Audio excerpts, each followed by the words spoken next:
सच में धनवान व्यक्ति बनना है तो आप सही वीडियो में आए हो। आपने YouTube पर अनेकों वीडियो देखी होगी, लेकिन कभी भी आपको सही परिणाम नहीं मिला। पूरे विश्वास के साथ कहता हूँ, यह पूरी वीडियो देखने के बाद आपको धनवान व्यक्ति बनाने से कोई नहीं रोक सकता।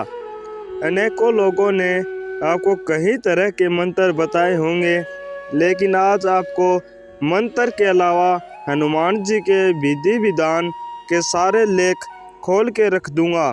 दुनिया की कोई भी शक्ति आपको धनवान बनाने से नहीं रोक सकती। अगर आपके विधि के विधान को समझ लिया तो आपके कर्म में धनवान बनने का योग है, तो मैं आपको कुछ निधियों और हनुमान जी के कुछ मंत्र बताऊंगा।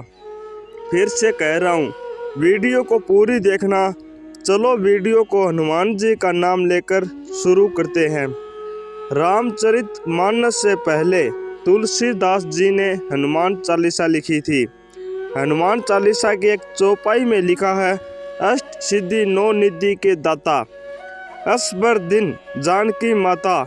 इसका अर्थ है दोस्तों, आपको माता श्री जानकी से ऐसा वरदान मिला हुआ है जिससे आप किसी को भी 8 सिद्धियाँ और 9 निधियाँ दे सकते हैं। यह 9 निधियाँ क्या हैं? 8 सिद्धियाँ इस प्रकार है: अणिमा, महिमा, गरिमा, लघिमा, प्राप्ति, पराक्रम, ईशित्व और वशित्व। ये 8 तरह की सिद्धियाँ जिसके भी पास होती है वह परम शक्तिशाली बन जाता है। इसके अलावा भागवत पुराण में 10 गौण सिद्धियों का वर्णन मिलता है। अनुमीरवत्तो, दूरश्रवण, दूरदर्शनम, मनोजव, काम रूपम, प्रकाय प्रसन्नम, इच्छा मृत्यु, देवाना संक्रीडा अनुदर्शनम, यथा संकल्प सिद्धि और आज्ञा अप्रितमा गति। आप बोर हो रहे हो, मुझे पता है, लेकिन सच में धनवान व्यक्ति बनना है तो सारा लेखा जोखा खोलना होगा। ऐसा कोई मंत्र नहीं होता कि आपको मैं 2 मंत्र बता दूं आप करोड़पति बन जाओगे। ऐसा कुछ नहीं होता। अगर आपकी वीडियो में ही देखा जाएगा कि आप करोड़पति बनोगे या नहीं बनोगे। ये पूरी वीडियो देखने के बाद मैं आपको यह पक्का निश्चय कर दूंगा कि आपका योग किस योग में लिखा हुआ है। जो भी व्यक्ति धनवान बनने की इच्छा रखता है, उसका मन, वचन और कर्म से हनुमान जी की भक्ति करना चाहिए। उसका संकल्प होना चाहिए, मन को इधर उधर भटकने नहीं देना चाहिए। श्रद्धा और सबूरी रखना चाहिए, तो हनुमान जी का चमत्कार देखने को मिलता है। और देवता चित्त न धरी, हनुमत से ही सर्व सुख करी। अर्थ है, हे हनुमान जी, आपकी सेवा करने से सब प्रकार के सुख मिलते हैं, फिर अन्य किस देवता की आवश्यकता नहीं रहती। जिस भक्ति की जैसी भक्ति और कर्म होते हैं, उसको वैसी निधि मिलती है। हनुमान जी के समक्ष शुद्ध देह और पवित्र कर्म लेकर उपस्थित होना चाहिए। उनके मंदिर में जाने से पहले यह तय कर ले कि आप हर प्रकार से सोच और शुद्धि कर चुके हैं तो ही जाइए। हनुमान जी वैसे तो रुष्ट नहीं होते, लेकिन उनके रुष्ट होने पर आपको बचाने वाला कोई नहीं मिलेगा। तो जानिए कि आपको कौन सी निधि चाहिए। अगले पन्ने पर जानिए चमत्कारिक 9 निधियों के बारे में। पहली आती है अपार धन संपत्ति। अब यहाँ से ही आपके पता चलेगा कि आप करोड़पति बनोगे या नहीं बनोगे। ये मैं नहीं बताऊंगा, ये आप सुन लेना। जो भी निधियों में आपका वर्णन आता है तो मैं आपको निश्चय रूप से कह दूंगा कि आप जरूर करोड़पति बनोगे। पहली आती है अपार धन संपत्ति। यह निधि का अर्थ सामान्यतः धन या ऐश्वर्य होता है। ये 9 निधियों का संबंध कुछ लोग धन और संपत्ति से मानते हैं, अर्थात किस तरह का धन किसको और कितना मिलेगा। ये 9 निधियां हैं: पद्म निधि, महापद निधि, नील निधि, मुकुंद निधि, नंद निधि, मकर निधि, कच्छप निधि, शंख निधि और खरव या मिश्र निधि। माना जाता है कि 9 निधियों में केवल खरव निधि को छोड़कर शेष 8 निधियाँ पद्मिनी नामक विद्या के सिद्ध होने पर प्राप्त हो जाती है, परंतु इन्हें प्राप्त करना इतना भी सरल नहीं है। चमत्कारिक 9 रत्न क्या है? कुछ लोग इन निधियों का संबंध किसी चमत्कारिक वस्तु से मानते हैं, जैसे पद्म, महापद, शंख, मकर, कच्छप, मुकुंद, कुंद, नीलम और खरो। यह जिसके पास है उसके पास अपार धन और संपत्ति रहेगी। कहते हैं कि यह चमत्कारिक वस्तुएं कुबेर की निगरानी में सुरक्षित रखी जाती है। तांत्रिक लोग इन वस्तुओं से कई तरह की शक्तियां प्राप्त कर लेते हैं और फिर उसका दुरुपयोग भी हो सकता है, क्योंकि इन सब वस्तुओं में अपार शक्ति निहित है। कहते हैं कि धरती और समुद्र में समाई इन चमत्कारिक वस्तुओं के पास होने से सभी तरह के संकट मिट जाते हैं। प्रमुख वस्तुएं क्या है? जो अति दुर्लभ होती हैं निधियां कहलाती है। इनका उल्लेख ब्रह्मांड पुराण एवं वायु पुराण में मिलता है। इनमें से 9 प्रमुख निधियों को चुने तो वे होंगी रतन किरीट अर्थात रतन का मुकुट, केयूर यानी बाहों में पहनने वाला सोने का आभूषण, नुपुर, चक्र, रथ, मणि, बारिया यानी पत्नी, गज, पद्म अथवा महापद। आप बोर हो रहे हो? अगर सच में भगवान हनुमान जी के सच्चे भगत हो तो आपको पता होना चाहिए ये मैं क्या बोल रहा हूँ। अगर कोई ऐसे ही वीडियो में आ गया तो मैं उसको अभी कहता हूँ वीडियो छोड़ के चला जाए मेरा भाई। अगर सच में करोड़पति बनना है तो मुझे पता है आपको कुछ समझ में नहीं आ रहा होगा।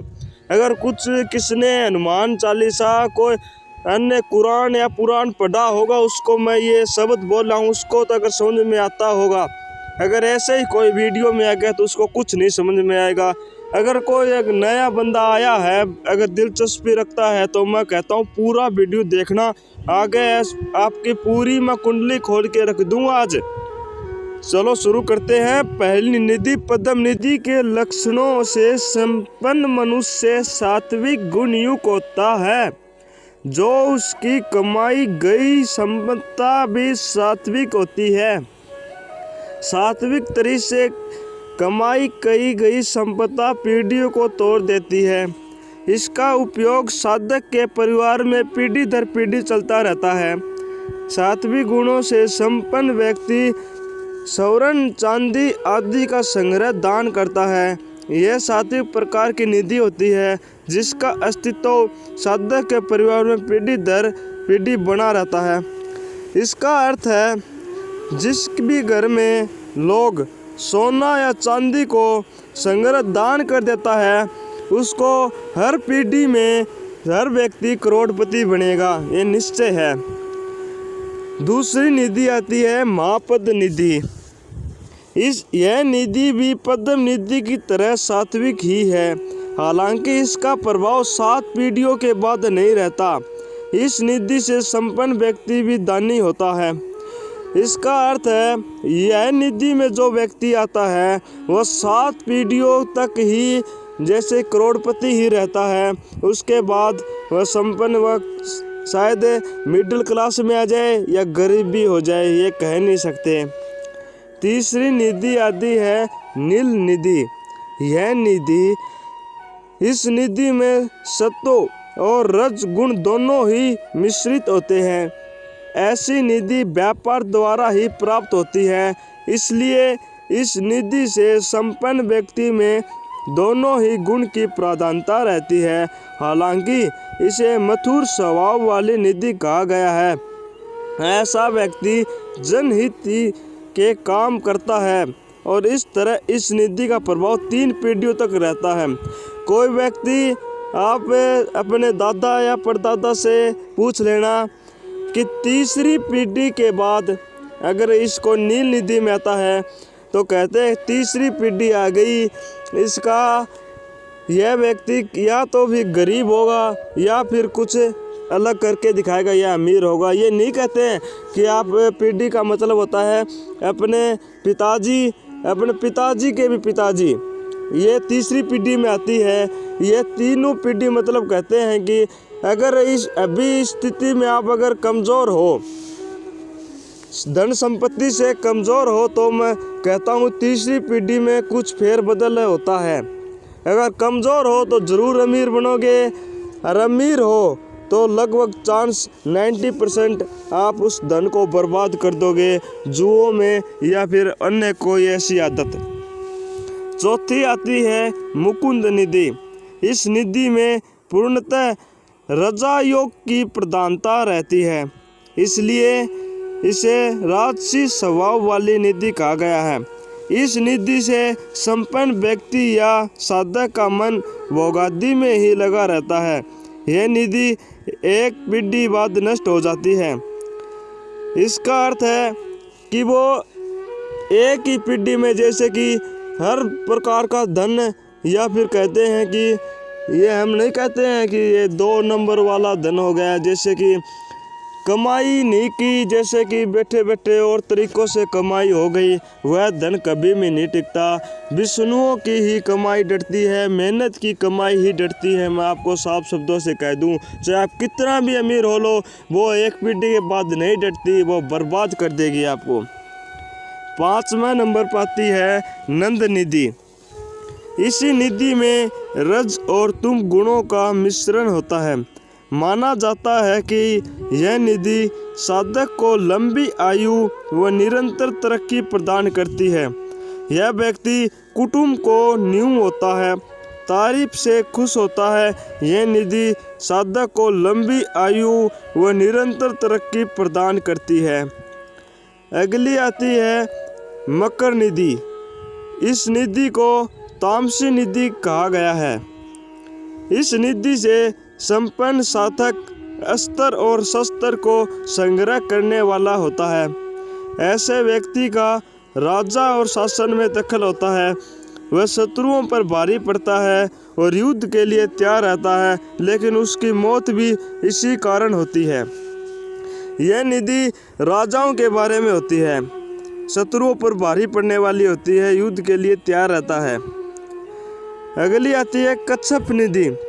इसका साधक अपनी संपत्ति को छुपा कर रखता है, न तो स्वयं उसका उपयोग करता है और न करने देता है। वह सांप की तरह उसकी रक्षा करता है।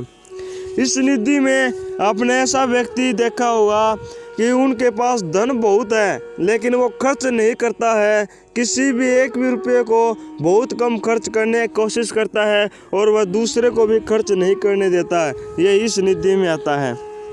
अगली आती है शंख निधि। इस निधि को प्राप्त व्यक्ति स्वयं की ही चिंता और स्वयं के ही भोग की इच्छा करता है। वह कमाता तो बहुत है, लेकिन उसके परिवार वाले गरीबी में ही जीते हैं। ऐसा व्यक्ति धन का उपयोग स्वयं के सुख भोग के लिए करता है, जिसका उसका परिवार में दरिद्रता जीवन गुजरता है। आपको मान लीजिए कि ऐसा कोई व्यक्ति है, कमाता बहुत है, लेकिन वो उसको बर्बाद कर देता है शराब पीने में, जुए खेलने में, घूमने में, ऐसी करने में, लेकिन वो घर पे 1 रुपये नहीं देता, उसके घर में दरिद्रता ही आती है। वह व्यक्ति कभी भी करोड़पति नहीं बन सकता। अगली लास्ट निधि आती है खरो निधि। ऐसे मिश्रित निधि भी कहते हैं। नाम के अनुरूप ही यह निधि अन्य 8 निधियों को सम्मिश्रण होती है। इस निधि से संपन्न व्यक्ति को मिश्रित स्वभाव का कहा गया है। उसके कार्यों और स्वभाव के बारे में भविष्यवाणी नहीं की जा सकती। उसका जीवन व व्यवहार उतार चढ़ाव भरा होता है। इस निधि से प्रभावित व्यक्ति अपने स्वार्थ के लिए किसी भी हद तक जा सकता है और अनिश्चय स्वभाव का होता है। माना जाता है कि इस निधि को प्राप्त व्यक्ति विकलांग व घमंडी होता है, जो समय आने पर लूट कर चल देता है। ये था भी ये निधियों में अगर आप आते हो तो आप देख लो अपनी पीढ़ियों में। मैंने जो कहा था, अगर आपने मैं ये दावे के साथ कह सकता हूँ, आपने अलग अलग वीडियो देख लो, यूट्यूब पर बहुत सारी वीडियो हैं। अगर ये पूरी डिटेल आपने जो भी व्यक्ति बताया हो उसका मुझे चैनल का नाम बता दो, मैं आपको मान जाऊंगा। ये मैंने आज पूरा लेखा जोखा खोल के छोड़ दिया है। इसी तरह अन्य वीडियो भी आएंगी। आप ये चाहेंगे, ये मान लीजिए कि आपने ऐसा कोई मंत्र बताया नहीं, मंत्र है मेरे दोस्त, इस निधियों में जो कोई आएगा उसको मंत्र यही है, हनुमान जी की आप पूजा करो, हर रोज़ाना हनुमान चालीसा का पाठ करो, आपके संकट दूर होंगे, आप कर्जे से मुक्त होंगे, आपको लखपति बनाने से कोई नहीं रोक सकता। अगर इन निधियों का आपके जीवन में योग है तो मैंने फिर से आप बार बार ये वीडियो देख लेना। जिसके भी ये निधि समझ में नहीं आई हो तो वो वीडियो देख सकता है। अगर मैंने ये सही जानकारी दी है तो ही वीडियो को लाइक हुआ है, चैनल को सब्सक्राइब जरूर करना। मैंने अनेकों वीडियो पहले भी बनाई है, जैसे कि अगर आपके जीवन में आपको भूतों से डर लगता है तो मैंने बनाया हुआ है वीडियो। अगर यह वीडियो देखने के बाद भी आपको डर लगे तो मुझे कह देना कि भाई मैंने आपकी वीडियो देखी थी, मेरे से अभी डर लग रहा है, तो मैं आपको मान जाऊंगा, मैं मेरा चैनल भी बंद कर दूंगा। यह वीडियो बहुत ही, जैसे कि मैंने प्रयास किया, बहुत ढूंढा तभी ये वीडियो मिली है। मैंने पुरानी किताबों में से ये ऐसी खबर निकाल के लेके आता हूँ। ऐसे नहीं कि मैं गूगल पर जाऊँ और हनुमान मंत्र बता दो, हनुमान धन संपत्ति के बारे में बता दो कि जल्दी करोड़पति कैसे बने, ऐसा नहीं होता है। अगर ऐसा होता तो यूट्यूब बहुत सालों से पहले आया था, बहुत वीडियो डाल दी गई है, अब तक लोग करोड़पति ही बन जाते, सभी लोग करोड़पति ही बन जाते।